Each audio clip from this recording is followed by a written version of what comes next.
discussed the purpose of life in the last session. Now in this session, I will explain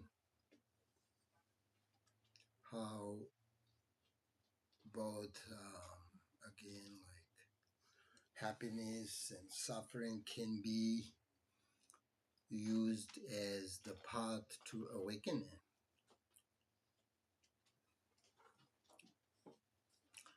Do you think that's a good topic? Yes.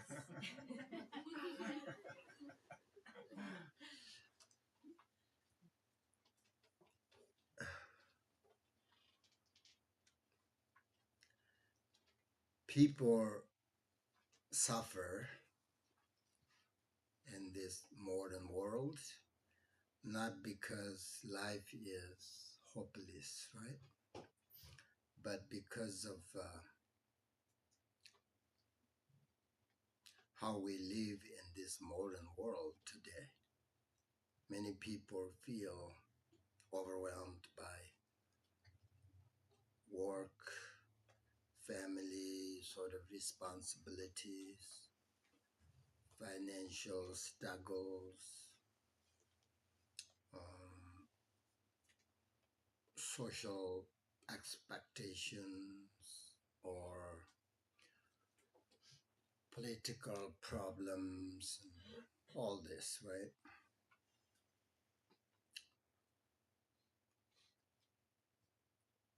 Some are like their struggle,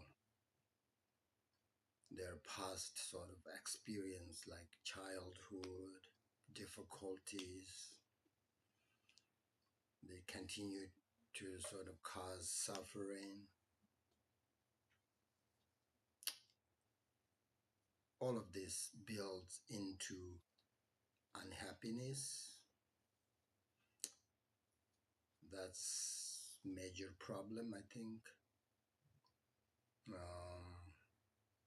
Some people, like loneliness is also a big issue these days, I think, because humans need genuine relationships and sport.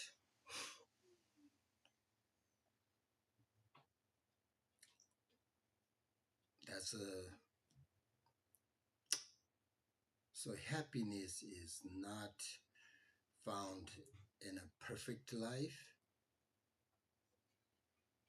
It is created through balance, I think, connection, and learn how to face challenges with strength.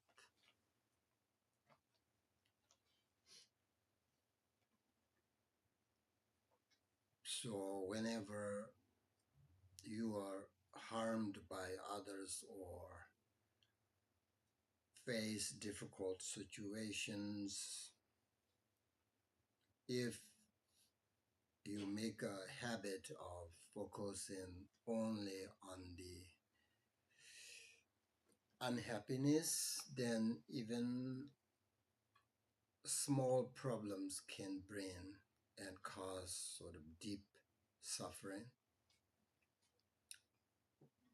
So in Buddhism offers different methods for working with suffering.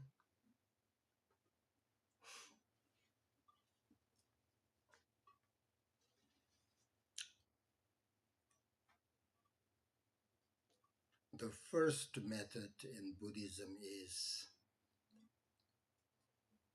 to use suffering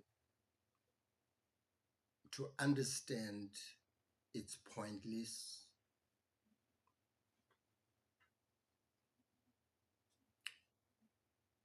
Uh, Shandadev was said, if you are able to do something to relieve suffering, then there is no reason to be unhappy or worried.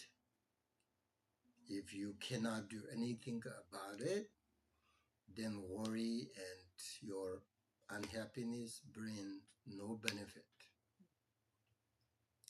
So this teaching is very practical, I think, and very profound. If you keep that sort of in your mind, because it basically says whenever you face difficulties, there are two possibilities, or you have two choices. You can either work to fix the problem, or you must learn to accept it as it is. Otherwise, worrying, feeling upset, or getting lost in negative emotions doesn't help you at all. It only wears out your energy. Instead, you should, Shandadewa said, you should focus on finding solutions. If action is possible, it's better to act than to worry. If you cannot do anything about the problem, then worrying is useless. It brings no benefit at all because it doesn't change the situation. In fact, it only increases more suffering on top of what is already there. So life will always bring challenges, as you know, but our unhappiness often arises not from only the situation themselves, but from how we respond with frustration, worry, and fear, anger, etc. So, learning to let go of useless worry allows the mind becomes more peaceful and protect yourself from unnecessary suffering. With this wisdom, you can face difficulties with inner strength, but this doesn't mean ignoring problems, right? It means responding with understanding and clarity. Either that means, either take action when possible or accept when nothing can be changed. For example,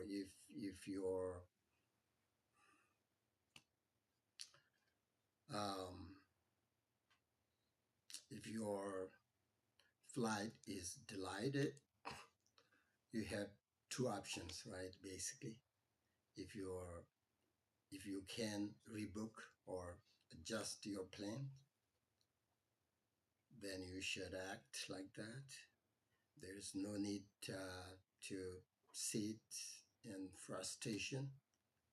But if there's nothing you can do, then, worrying doesn't change anything. It's better to, rest at the airport and then try to let go of the situation and then waiting for the next,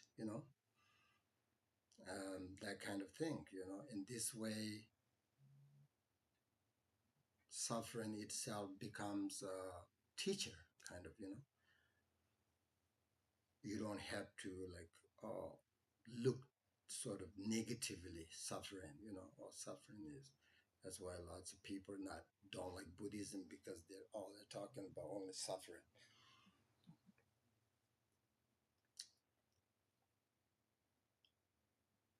But in Buddhism, always say like your suffering itself become a teacher if you know how to handle it, and it's showing you that worry is useless. So this is one method for working with unhappiness. Okay. um, then second method in Buddhism, how to use suffering and happiness as your path, like to use sort of suffering to cultivate renunciation, you know that? In Buddhism, this doesn't mean rejecting life. Also, people misunderstand when we talk about renunciation. In Buddhism, renunciation doesn't mean, you know, give up everything or rejecting your life, but rather realizing that true happiness cannot be found in desire or attachment. Renunciation can inspire to really appreciate what you already have and understand that this precious human life offers, you know, tremendous, all this benefit, the great opportunity to achieve liberation.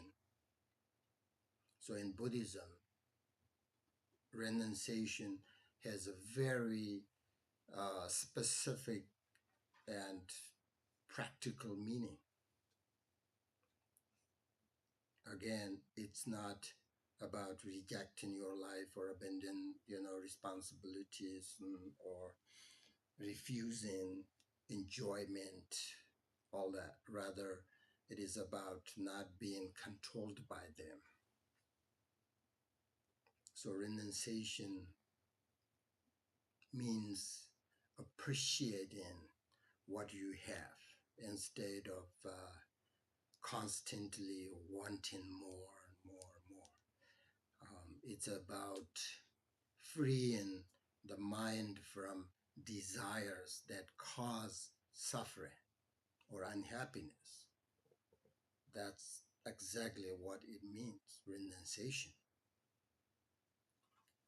And turn away from dissatisfaction and cultivating contentment with a simple life, because this create mental space for meditation. So a life of renunciation is a life of contentment.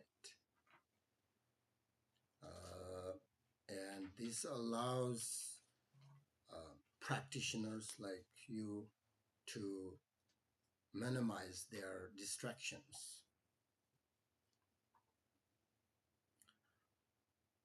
So in this way, renunciation is about finding a middle path with less stress, anxiety, and more satisfaction.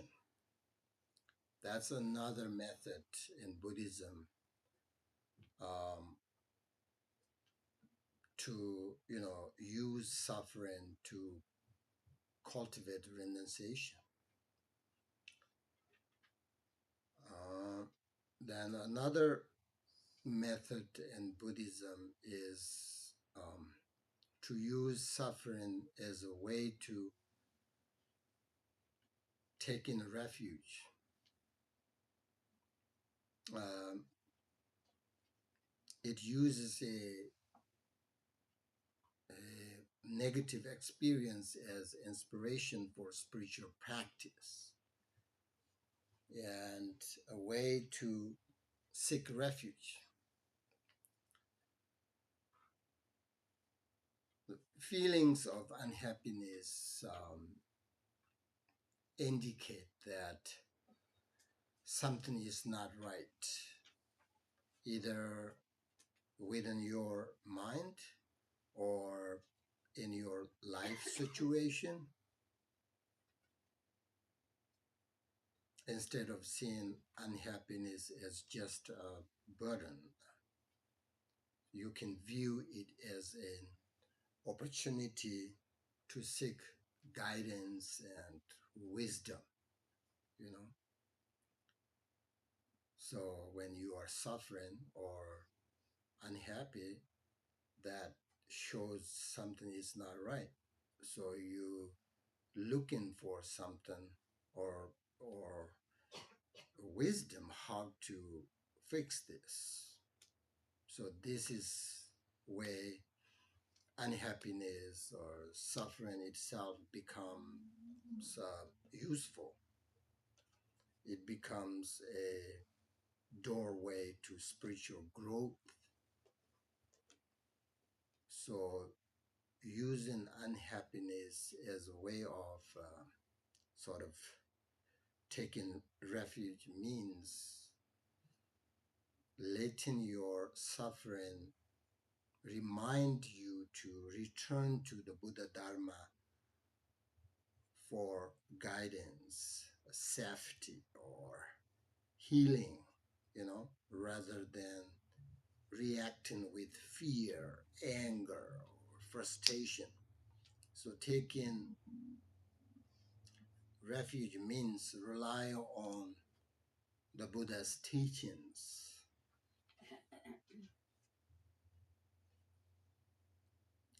because the only protection that can truly save you is the Buddha and the Dharma. Out of his compassion,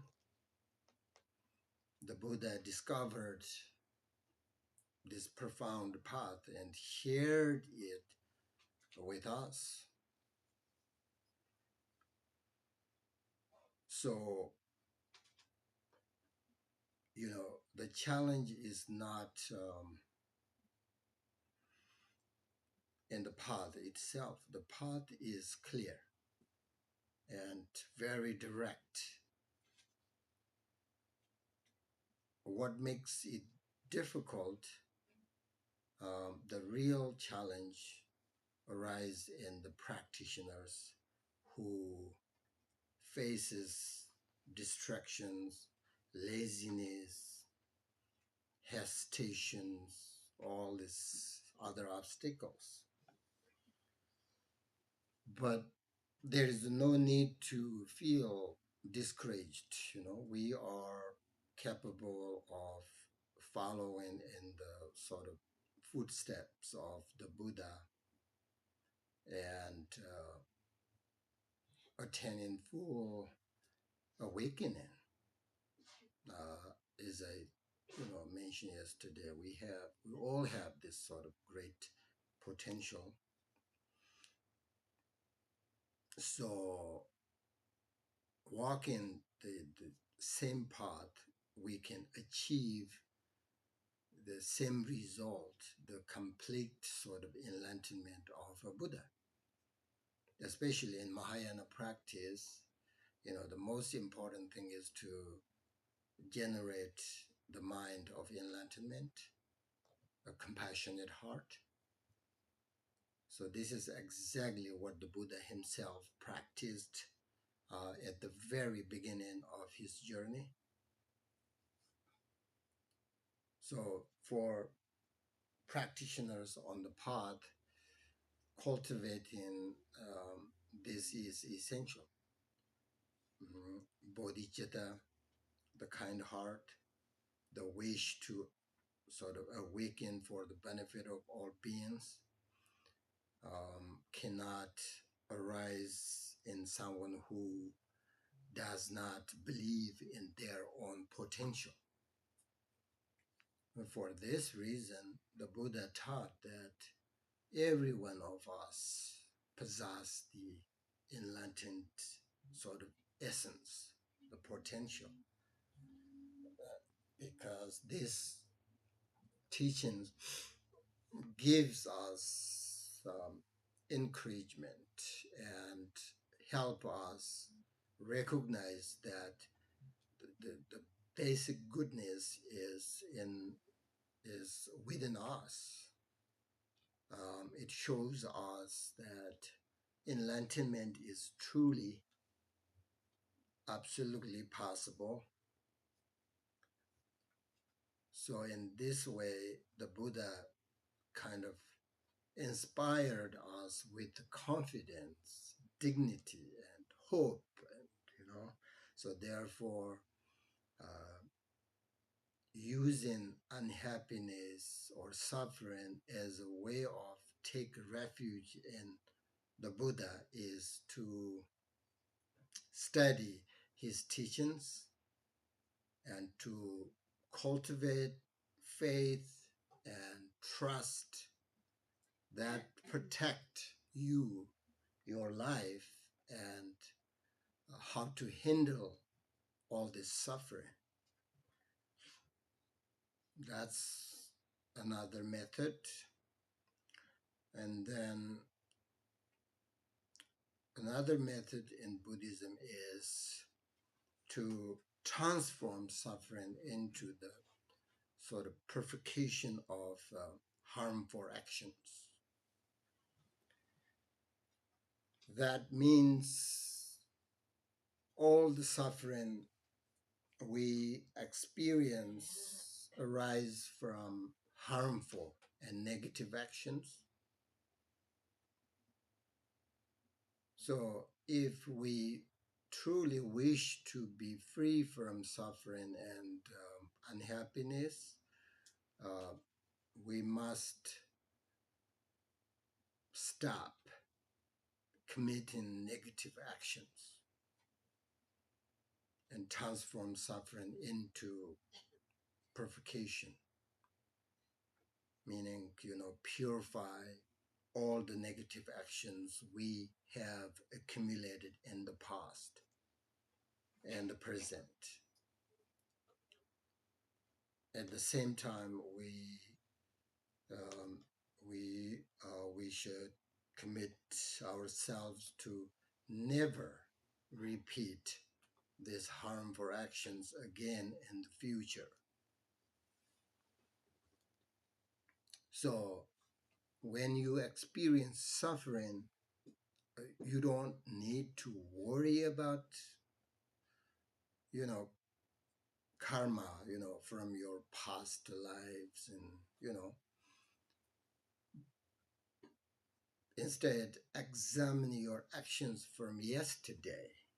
You know, um, if you have done something negative yesterday, um, recognize it, feel genuine regret, and stop repeating it.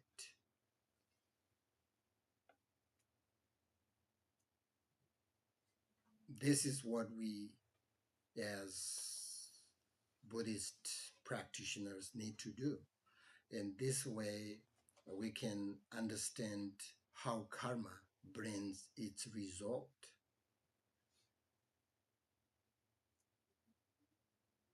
Beginners, often struggle with, as I said, concept of, past life karma, right?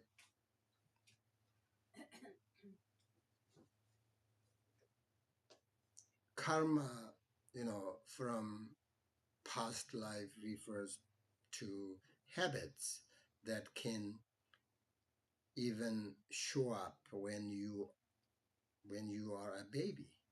But if you purify negative sort of actions in everyday life, you cannot create such strong habit in your sort of mind stream. And this is what negative karma means, and how um, purification works in Buddhism. So that's another good method how to handle unhappiness and suffering. And then another method in Buddhism is to use your suffering as a way to find joy and positive actions. You know, suffering is inevitable part of life, uh, uh, whether it's big or small, whatever. But it doesn't have to be wasted experience. It can actually become a cause for positive actions and even joy. Uh, Buddha said. For example, feeling lonely points to a deep need for connection, right? Um, Acting on this feeling can encourage you to sort of reach out to others and build friendship, or you can support others who feel the same.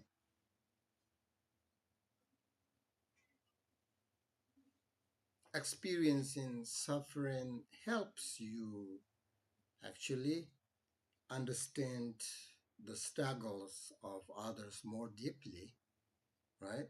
That's why when we meditate a kind heart, or Tonglen, the give and take in meditation, we sort of sometimes the, whoever suffering, we put ourselves in their shoes, and then we how we feel, right? So that's why if you are suffering, can help you to understand the the the, the suffering of others more deeply. So that brings more compassion.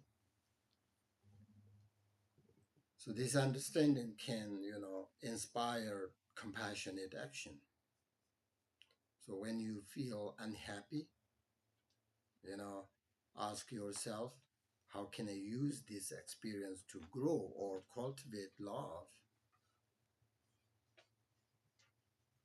Changing your sort of perspective in this way opens a path where your positive action feels meaningful, and your then joy naturally come after. So unhappiness is a form of uh, negative energy, right? Negative energy. When you feel unhappy, frustrated, or upset, that feeling itself contains negative energy, very negative energy. But if you sort of redirect that energy, it becomes sort of fuel for compassion, which naturally brings joy. So compassion is the desire to relieve the suffering of both yourself and others, right? So when you redirect your unhappiness into act of help, your negative energy becomes positive energy, because acting with compassion creates a sense of connection. Then joy arises from seeing your suffering transformed into something meaningful action, which naturally brings joy. As happiness and inner peace, right, brings all these things. So that is what means to use your suffering to find joy in positive actions when you are struggle with your difficult situation, and then you feel unhappy or suffering, whatever, you can use as a tool to find a joy in your positive actions. But you need to know how to do it. Um, and then another method in Buddhism is to use suffering to cultivate compassion, of course, right? And Buddhist practice, uh, cultivating an awakened mind of compassion is essential.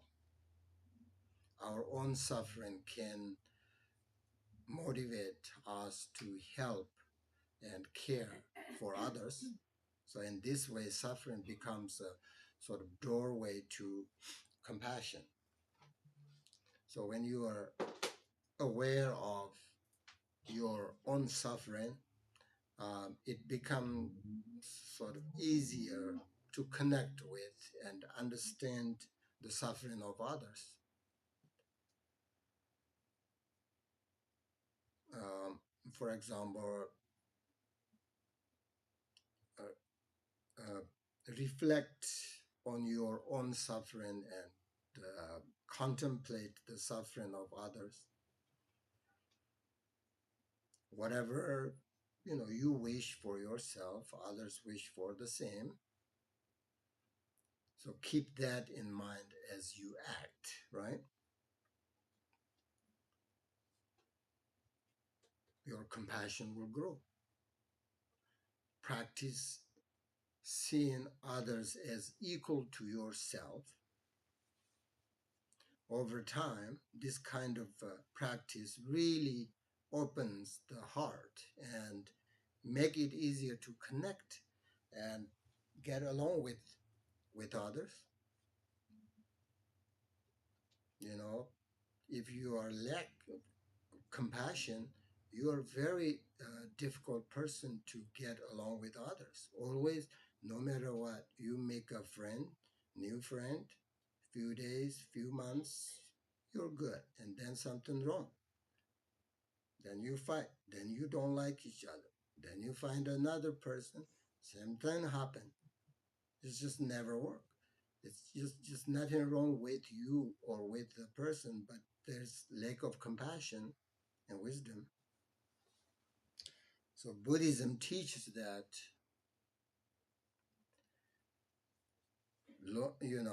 suffering is not just something to go through. When you reflect on its nature and use it sort of skillfully, it becomes profound a teacher. So through this kind of process, you develop wisdom, develop faith, renunciation, joy, compassion, then very happy. So in this way, sort of each of these methods, um, suffering and unhappiness are transformed into a part of spiritual growth. So for this reason, it is important for a practitioner to understand how to use suffering into a path to liberation and how to transform unhappiness into part of your practice. So I think if you follow sort of these instructions, your mind can remain peaceful regardless of where you live or what you do. So it's important, I think, or at least you should try. There are many sort of other ways to work with suffering, but this is enough, right? This is enough for you to meditate uh, on for now. Just keep all this, just at least I just explained you 5 or 6 methods how to suffer and use it, spiritual growth. Um, yeah, I just, shared you this kind of methods and instructions on, how to use suffering as the path. Keep this in your mind if you would like. Uh,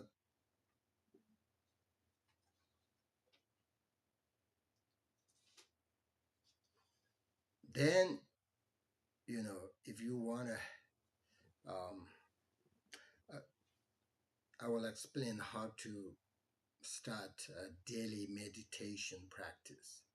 I think this may be helpful if you wish to practice this kind of instructions every day. As you know, within Tibetan Buddhism, there are many different kinds of practices, but first step is to build a steady and a consistent daily practice. Um, and to support your daily practice, I recommend that most of you begin with a short, right, meditation session of a comfortable sort of duration, whatever you want, so that by the end you don't feel exhausted. Instead, you should feel inspired, happy to return to your meditation cushion later.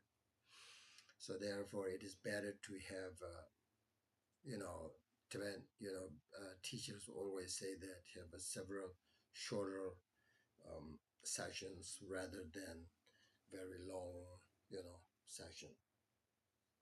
So practicing like that every day is important, as it helps your practice develop naturally. It's also important to reflect on the always, right, preciousness of this life, and to remember that life is very impermanent, fragile. Nobody guarantee, except someone who has omniscient mind. Otherwise, nobody guarantee you will alive tomorrow. Who knows? So today is very precious. I mean, the time precious, life is precious. So reflect on that. And each morning before going to work or beginning your day, you should take refuge in the Buddha, Dharma, Sangha.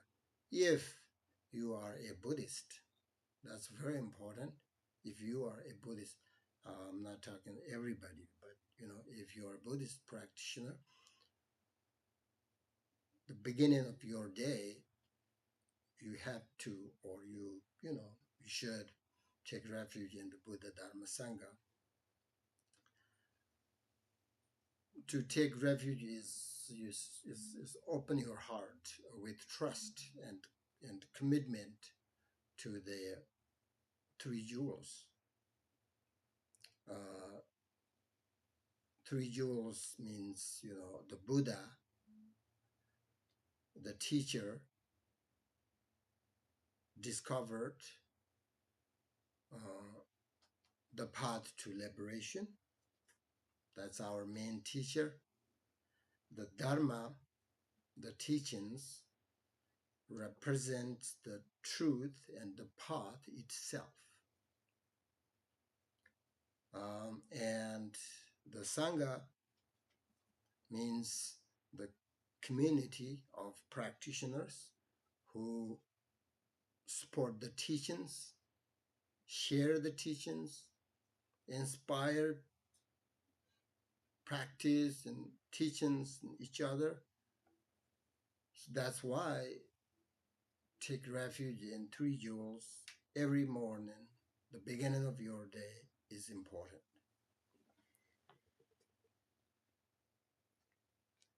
So now here is a very simple way you can do this practice every morning.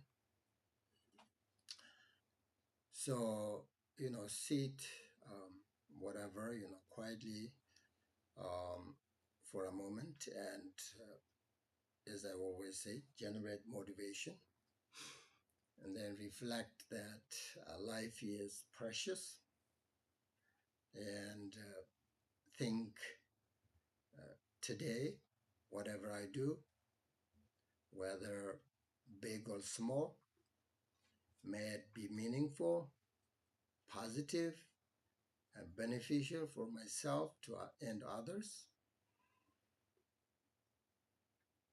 And you also think, I wish to reduce sufferings, bring more compassion and wisdom into this world, and avoid causing harm to others as much as possible during the day. Then you say that, you generate that in your mind. After this, then you recite the refuge prayer 3 times or as many as you want, and visualize the Buddha in front of you, radiant and compassionate, um, surrounded by sort of the lineage of Dharma teachers. And with this sort of visualization, you imagine the Buddha's wisdom and compassion, um, sort of, you know, um, flowing into you, and sort of form of, if you like, sort of beautiful radiant light. Then you feeling every part of your body and your mind, so that it reminds you compassion, you know. Um, then that also kind of receive their blessing as you continue to recite the prayer, the refuge prayer. So, and then at the end, do some relaxing meditation if you want for a few minutes. That means like no visualization, no thinking, and no sort of controlling anything. Simply rest in your natural sort of this awareness, and then dedicate it. That's all. How simple is that? So this kind of, like morning practice helps guide your mind, so that everything you do becomes part of your practice, and it can transform the way you see, the way you think, you feel, um, or you perceive throughout the day. So this, it doesn't take very long, but it's a very profound and meaningful way you start your day, the beginning of your day. So this short practice is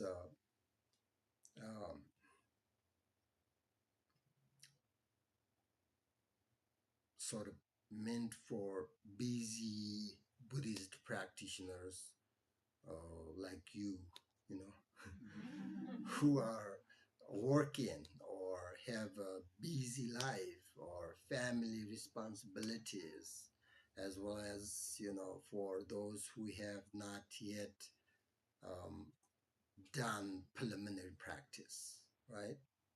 Sometimes people feel um, they need to practice, but, you know, don't have much time.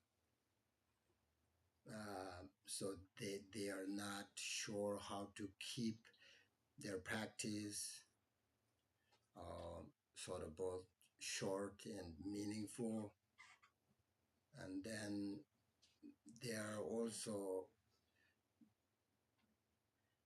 they feel that they are a Buddhist practitioner, and then they don't know how to practice properly because of busy life. Then they feel really unhappy. But if you keep this kind of short, meaningful, profound practice, uh, it gives you very comfortable satisfaction, Um, this is important practice because as a Buddhist practitioner, the three jewels are the essence of Buddhist practice, right? There's nothing. Buddhism is Buddha, Dharma, Sangha. Sangha um, becomes Buddha. If you practice continually, then Dharma is continuous forever. There's no Sangha, Buddha will end, Dharma will disappear. So the most important is the Sangha, because Sangha continue to keep these things. As long as there is a Sangha, Dharma is alive. Sangha means who practice Dharma, nothing else. So as long as Dharma alive, and then Buddha, become a Buddha is possible. So Buddhism is about Buddha, Dharma, Sangha. You can do that every morning within 10 minutes, right? So then if you do that properly during the day, you're busy, but you feel really okay. You're comfortable and feel happy and no frustration, and it's okay. So that's very important. Okay. Do we have time for meditate?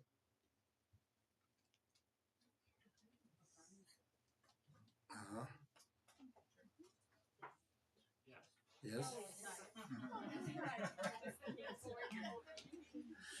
Okay, then short meditation. Again, sit comfortably, and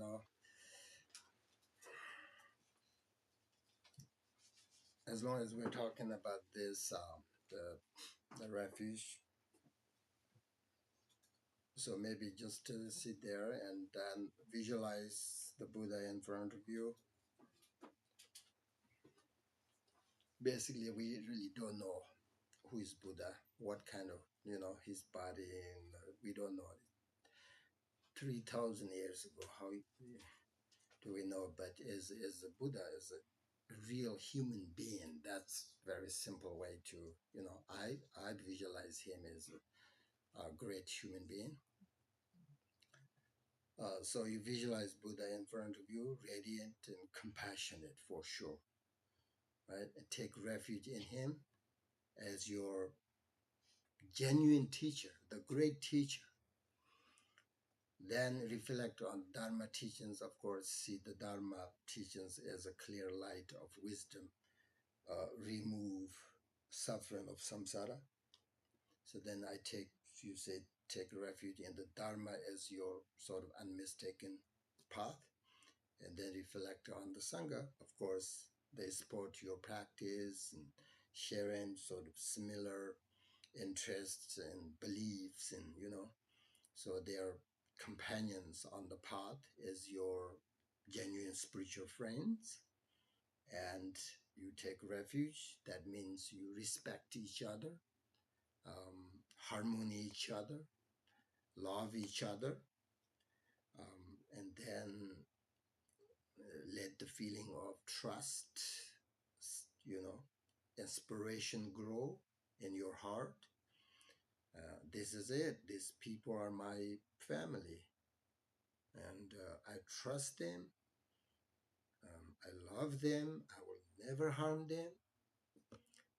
So, with that, just relax right there and let go of all distractions and